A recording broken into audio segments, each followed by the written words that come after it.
South India shopping మాల్లో blockbuster Ashadham #1 kilo sale.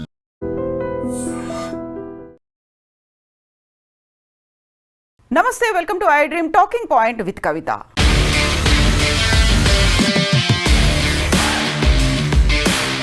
హడావిడి కాలం, మారుతున్నటువంటి ట్రెండ్ అండ్ సమయం చాలా చాలా తక్కువగా దొరుకుతుంది మన ఇంట్లో మనం వండుకొని తినడానికి. గతంలో అయితే రెడీ టు ఈట్ అనేది కాన్సెప్ట్ చాలా ఎక్కువ ఉండేది. ఇప్పుడు చెప్తున్నటువంటి లెక్కల ప్రకారం అయితే రెడీ టు కుక్ అనేటువంటి కాన్సెప్ట్ చాలా పెరిగింది. రెడీ టు ఈట్ కంటే రెడీ టు కుక్ ప్రోడక్ట్స్కే విక్రయాలు ఎక్కువ అవుతున్నాయి, మోస్ట్ డిమాండ్ ఉంది అనేది. ఇప్పుడు మనం చూడబోతున్నటువంటి ఒక ప్రోడక్ట్ కూడా రెడీ టు కుక్ ప్రోడక్ట్ అనేది. అందులో ప్రధానంగా హైదరాబాద్కి సంబంధించి పోలీసులు బర్స్ట్ చేసినటువంటి ఫేక్ అడల్టరేటెడ్ ఒక ఫుడ్ ఐటెం గురించి మనం చూడబోతున్నాము. ఇక్కడ యాక్చువల్గా చూస్తే ఈ డబ్బాల్లో ప్యాక్డ్ బాక్సుల్లో కనిపించినటువంటి ఫుడ్ ఐటెం ఏంటనుకుంటున్నారు? రెగ్యులర్గా మనం సౌత్ ఇండియాలో కావచ్చు, మన తెలుగు వంటల్లో వాడేటువంటి ఒక వంటకం అనేది, వంటకంలో కీలకంగా ఉండేటువంటి ఒక పదార్థానికి సంబంధించి బాక్సుల్ని మనం చూస్తున్నాం. యాక్చువల్గా వీటిని పోలీసులు రైడ్ చేశారు, అరెస్ట్ చేశారు. ఆల్మోస్ట్ 870 కేజీల అడల్టరేటెడ్ అల్లం వెల్లుల్లి ముద్దని పోలీసులు పట్టుకున్నారు. హైదరాబాద్ సిటీ పోలీస్కి సంబంధించి ట్వీట్ చేసింది. యాక్చువల్గా జూలై 4న హైదరాబాద్లో 870 కిలోల అల్లం వెల్లుల్లి ముద్ద తయారీదారుల దగ్గర నుంచి పట్టుకున్నారు, సీజ్ చేశారు. On credible information task force South East zone and Bandlaguda PS raided FK food products at Patel Nagar seizing 870 kgs of adulterated paste.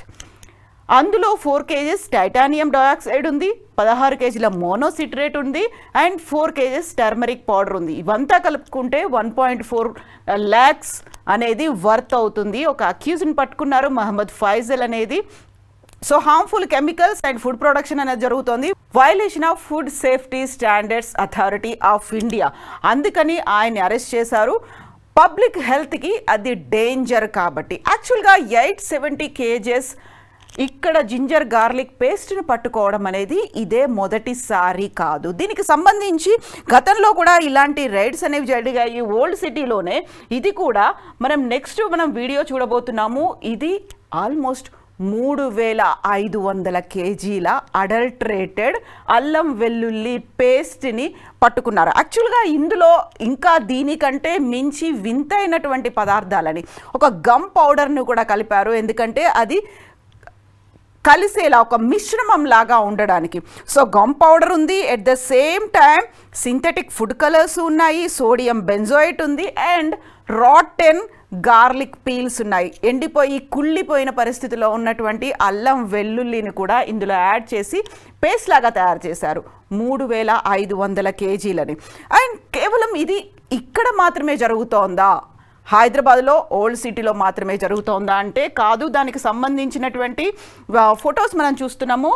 Food safety authority మనకి యాక్చువల్గా ఓల్డ్ సిటీ హైదరాబాద్లో మాత్రమే కాదు, తెలంగాణలో డిఫరెంట్ ప్లేసుల్లో కూడా అవుతోంది. ఇది మనం చూస్తున్నటువంటి ఈ ఫొటోస్ ఖమ్మంలో ఫుడ్ సేఫ్టీ అథారిటీ వాళ్ళు రేట్ చేసినటువంటి అల్లం వెల్లుల్లి పేస్ట్ అనేది 960 కేజీల అల్లం వెల్లుల్లి పేస్ట్ని చాలా ప్యాకేజింగ్ కూడా చాలా అట్రాక్టివ్ బాక్సుల్లో చేసి కేజీ అలా బాక్సులు తయారు చేసి, పావు కేజీ 100 గ్రాములు 200 గ్రాములు ఇలా కూడా తయారు చేసి అమ్మడం అనేది చాలా ఎక్కువగా పెరిగింది. దీనికి సంబంధించి commissioner of food safety Telangana 2024లో ఖమ్మంలో చేసినటువంటిది ఇది. Magic ginger garlic paste unit అనేది అక్కడ పెట్టారు. దాంతో తయారవుతుంది. మల్టిపుల్ లేబుల్స్ అనేవి ఉన్నాయి. Ginger garlic paste founded to be stored in vicinity of chemicals, detergents and phenyl products. వాటి మధ్యలో స్టోర్ చేసినటువంటి ఈ 960 కేజీల జింజర్ గార్లిక్ పేస్ట్ని పట్టుకున్నారో. ఒక చెడు వాసన ఉంది, కంపు కుళ్ళిపోయినటువంటి వాసన. అలాంటి ప్రోడక్ట్స్ని ఇంత అందమైనటువంటి బాక్సుల్లో చేసి అమ్మడం అనేది 960 కేజీలు అంటే ఇమాజిన్ ఎంతమంది దాన్ని కొనుక్కుంటే ఎంతమందికి హెల్త్ మీద అది ఎఫెక్ట్ పడుతుంది అని. యాక్చువల్గా సోడియం బెంజోయేట్ కావచ్చు, లేకపోతే టైటానియం డయాక్సైడ్ కావచ్చు అండ్ మోనోసిట్రిక్ అనేటువంటివి కూడా యూరోపియన్ యూనియన్ దీన్ని బ్యాన్ చేసింది. మనకి హెల్త్కి హజార్డస్ అనే దాంట్లో బ్యాన్ చేశారు. సో ఇలాంటి ప్రోడక్ట్స్ వాడితే, ఇలాంటి కెమికల్స్ వాడితే హెల్త్ మీద ఇంపాక్ట్ అవుతుంది అని యూరోపియన్ యూనియన్ దీన్ని బ్యాన్ చేసింది. Food safety standards authority of India కూడా దీని మీద రెస్ట్రిక్షన్స్ అనేది పెట్టింది. యాక్చువల్గా టైటానియం డయాక్సైడ్ అనేది బేకరీ ప్రోడక్ట్స్లో వాడుతుంటారు, బ్రెడ్స్లో, కుకీస్లో కూడా వాడుతుంటారు. దీన్ని ఒక కలరింగ్ ఏజెంట్గా వాడుతుంటారు. ఒక కలర్ ఏదైనా ఉంటే అది చాలా బ్రైట్ కలర్లో కనిపించడానికి దాన్ని వాడుతూ ఉంటారు. ఇక మోనోసిట్రేట్ అనేది కూడా దానికి కొంచెం అడిక్టివ్గా వాడుతూ ఉంటారు. ఒక టేస్ట్ అనేది, ఒక ఫ్లేవర్ రావడానికని వాడుతుంటారు. బట్ ఇది కొంచెం పర్మిషబుల్ లిమిట్స్లో వాడితే ఓకే. కానీ ఇప్పుడు మనం చూసినట్టుగా 970 కేజీలు, 860 కేజీలు, 3000 కేజీలు ఇలాంటివన్నీ చూస్తూ ఉంటే అక్కడెక్కడ ప్రమాణాన్ని పాటిస్తుంటారు. సో ఇవన్నీ మనం చూస్తున్నాము. మామూలుగా డ్రమ్స్లో కూడా చేసి ఎక్కడ హైజీనిక్ కండిషన్స్ అనేవి కనిపించకుండా అడల్ట్రేషన్ అనేది ఉండి, యూజువల్గానే అల్లం వెల్లుల్లి పేస్ట్ అంటే ఉండేటువంటి ఆ ఫ్లేవర్ కావచ్చు, ఆ మసాలా ఘాటు అనేది ఉండాలి, అవన్నీ ఏమీ లేకుండా ఉండేది. యాక్చువల్గా దీన్ని ఐడెంటిఫై చేయడం కూడా మనం చాలా ఈజీ అనే చెప్తున్నారు ఫుడ్ టెక్నాలజిస్టులు, ఫుడ్ టెక్నీషియన్స్, ఎక్స్పర్ట్స్ కూడా చెప్పే మాట. ఇంట్లో మనం అల్లం వెల్లుల్లి కనుక తీస్తే వచ్చేటువంటి వాసన ఏదైతే ఉందో అది ఇలాంటి ప్రోడక్ట్స్లో మిస్ అవుతుంది. అండ్ దీంతో పాటుగా టెక్స్చర్ కూడా చాలా సాఫ్ట్గా మనం ఇంట్లో చేసుకుంటే ఉండేది ఇందులో థిక్గా ఉంటుంది, ఐదర్ వాటరీగా కూడా ఉంటుంది, అది జారిపోతున్నట్టుగా ఉండేటువంటి ఫీల్ అనేది కూడా ఉంటుంది. వీటన్నిటిని చూసి ఐడెంటిఫై చేయాలి. మోర్ ఓవర్ ఫౌల్ స్మెల్ అనేది, మురిగిపోయినట్టుగా ఉండేటువంటి కంపు వాసన. యాక్చువల్గా వీటిని ఎందుకని వాడుతున్నారు? మోనోసిట్రేట్ కావచ్చు, టైటానియం డయాక్సైడ్ కావచ్చు, సోడియం బెంజోయేట్ కావచ్చు, వీటిని వాడడం వల్ల వచ్చేటువంటి హెల్త్ ఎఫెక్ట్స్ ఏంటి? మోస్ట్ ప్రోన్డ్గా చెప్తూ ఉంటారు, వల్నరబుల్గా ఉండేది చిన్నపిల్లలు, ఏజ్డ్ వాళ్ళు. At the same time prolonged illness ఉన్న వాళ్ళకి హెల్త్ మీద కూడా ఎఫెక్ట్ పడుతుంది. ఇవన్నీ కూడా సోడియం బెంజోయేట్ అంటే మనకి ఎముకల్లోకి చేరుతుంది, ఎముకల్ని గుళ్ళబారేట్టు చేస్తుంది, ఎముకలు పెలుసుగా మారిపోతాయి, విరిగిపోతాయి అనేది సోడియం బెంజోయేట్కి ఉంది. టైటానియం డయాక్సైడ్ అనేది కార్సినోజెనిక్గా మనకి డిఎన్ఏని మార్చేటువంటి ఎఫెక్ట్ అనేది, అంతలా తీవ్రమైనటువంటి ఎఫెక్ట్ టైటానియం బెంజోయేట్ చూపిస్తుంది. సో ఇప్పుడు మనం చూస్తున్నటువంటి ఈ ప్రోడక్ట్స్ అన్నీ కూడా కల్తీ ప్రోడక్ట్స్ మాత్రమే కాదు, మనకి హార్మ్ఫుల్గా కూడా ఎఫెక్ట్ ఉంటాయి. సో ఎక్కడ హైజీనిక్ కండిషన్లో తయారు చేయలేదు. అండ్ మీకు కనిపిస్తున్నటువంటి ఈ విజువల్స్లో కూడా చూస్తే మెయింటైన్ చేస్తున్నటువంటి డ్రమ్స్ కావచ్చు, లేకుంటే స్టోరేజ్ కోసం వాడుతున్నవి, అక్కడ ఉన్నటువంటి ఆ ఏరియా ఏది కూడా హైజీనిక్గా కనిపించదు. ఇక్కడ చెప్పులతో పాటుగా మిగతా అంతా చెత్త చెదారం అంతా పడి ఉన్నటువంటి ఈ ప్రోడక్ట్స్ అనేవి సో మనకి ఎలా తయారవుతుంది, ఎక్కడ తయారవుతుంది అనేది తెలియదు. జస్ట్ ఒక ప్యాకేజింగ్ మాత్రమే చూస్తాము. ప్యాకేజింగ్లో ఉన్నటువంటి ఆ ప్రోడక్ట్స్ ఏమున్నాయి, ఇంగ్రీడియంట్స్ ఏమున్నాయి, అందులో స్పెసిఫికేషన్స్ ఏమైనా మెన్షన్ చేస్తున్నారా లేవా, ప్రిజర్వేటివ్స్ ఉన్నాయా, కెమికల్స్ ఉన్నాయా, ఇలాంటివన్నీ చూడకుండా జస్ట్ ఒక బాక్స్ చూస్తాము. ఎక్స్పైరీ డేట్ ఎలా ఉంది అనేది, మ్యానుఫ్యాక్చరింగ్ డేట్, ఎక్స్పైరీ డేట్ మాత్రమే చూసుకుంటున్నాం తప్ప దాంట్లో ఉన్నటువంటి ప్రోడక్ట్స్, ప్రిజర్వేటివ్స్, కెమికల్స్ వీటన్నిటిని మెన్షన్ చేయాల్సినటువంటి అవసరం ఉంటుంది. మోరోవర్ ఇవన్నీ మెన్షన్ చేయట్లేదు. ఎట్ ద సేమ్ టైం చాలా చీప్గా కూడా దొరుకుతున్నాయి. సూపర్ మార్కెట్లతో పాటుగా పక్కనే ఉన్నటువంటి కిరాణా షాపులు వీటన్నిటిలో కూడా చీప్గానే అవైలబుల్గా ఉండడంతో బ్రాండెడ్ ప్రోడక్ట్స్ వైపు వెళ్లకుండా మన లోకల్ మేడ్ ప్రోడక్ట్ కదా అని మనం తీసుకొని మోసపోతున్నాం. At the same time health మీద కూడా ఇంపాక్ట్ పడుతోంది. ఇప్పటికైతే రైడ్స్ అనేవి జరుగుతున్నాయి. ఫుడ్ సేఫ్టీ అథారిటీ వాళ్ళు రైడ్స్ చేస్తున్నారు, దానికి సంబంధించి తీసుకుంటున్నారు. ఇది commissioner of food safety. And దీంతో పాటుగా అటు జిహెచ్ఎంసీ కావచ్చు, ఇటు పోలీస్ రైడ్స్ కూడా అనేవి జరుగుతున్నాయి.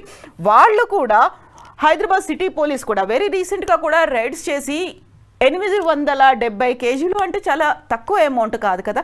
కరెక్ట్గా ఇది మనం 2025లో చూసాము. 2024లో కూడా 3500 కేజీలని పట్టుకున్నారు. ప్రతి చోట ఇలాంటి అడల్ట్రేటెడ్ ఫుడ్ అనేది జరుగుతుంది. అందులోనూ పర్టికులర్గా అల్లం వెల్లుల్లి పేస్ట్, జింజర్ గార్లిక్ పేస్ట్, అది లేకుండా ఇల్లు గడవదు, ముద్ద దిగదు అనేటువంటి ఫ్యామిలీస్ ఉన్నాయి. సో ఇంట్లో మనం చేసుకోవడానికి కొద్దిగా కష్టం అవుతుంది, లేకుంటే టైం టేకింగ్ ప్రాసెస్ కాబట్టి రెడీ టు కుక్ ప్రోడక్ట్గా దీన్ని అవైలబుల్గా ఉంచుతున్నారు. సో జాగ్రత్త పడాల్సినటువంటి అవసరం అయితే ఉంది. బట్ ఇప్పుడు మనం మాట్లాడుకున్నటువంటి ఒక 3 ప్లేసుల్లో జరిగినటువంటి ఇష్యూస్ గురించి మాట్లాడుకున్నాం. బట్ ఓవరాల్గా ఇలాంటి విజిలెన్స్ అనేది ప్రతి చోట ఉందా? ప్రతి గ్రామంలోనూ లేకుంటే ప్రతి ఒక్క చిన్న కుటీర పరిశ్రమలాగా దీన్ని ఏర్పాటు చేస్తున్నప్పుడు సో ఫోకస్ పెట్టాల్సినటువంటి అవసరం అయితే ఉంది. ఒక పర్సన్ని అరెస్ట్ చేసుంటారేమో, but what about the other కుటీర పరిశ్రమలుగా సాగుతున్నటువంటి ఈ చిన్న చిన్న ఇండస్ట్రీస్ మీద ఫోకస్ పెట్టాల్సినటువంటి అవసరం అయితే ఉంది. ఇలాంటివి ఎన్ని వేల సంఖ్యలో ఉన్నాయో, మనం ప్రతిరోజు ఎలాంటి ప్రోడక్ట్ని కన్జ్యూమ్ చేస్తున్నామో మనంతటా మనం కూడా అవేర్ అవ్వాల్సినటువంటి అవసరం ఉంది. సో ఇలాంటి ప్రోడక్ట్స్ మీరు ఏమైనా కొన్నప్పుడు ఇంట్లోనే మనంతటా మనం కూడా టెస్ట్ చేసి చూసుకోవచ్చు. ఆ వాసన కావచ్చు, లేకుంటే ఆ టెక్స్చర్ కావచ్చు, కలర్ కావచ్చు ఎలా ఉంది అనేది. దీంతో పాటుగా మస్ట్ అండ్ షుడ్గా చేయాల్సింది కేవలం మ్యానుఫ్యాక్చరింగ్ ఎక్స్పైరీ డేట్ మాత్రమే కాదు, ప్యాకేజింగ్ మాత్రమే కాదు, దాంట్లో ఉన్నటువంటి ప్రోడక్ట్స్ ఎలా ఉన్నాయి, కెమికల్స్ ఏమైనా ఉన్నాయా, ప్రిజర్వేటివ్స్ ఏమైనా ఉన్నాయా, దీంతో పాటుగా కాంపోజిషన్స్ ఎలా ఉన్నాయి, వీటన్నిటిని చూసుకోవాల్సిన బాధ్యత కూడా మన మీదే ఉంది. నిజంగా ప్రస్తుతం ఉన్నటువంటి సమాజం దేనికి ప్రయారిటీ ఇస్తుంది?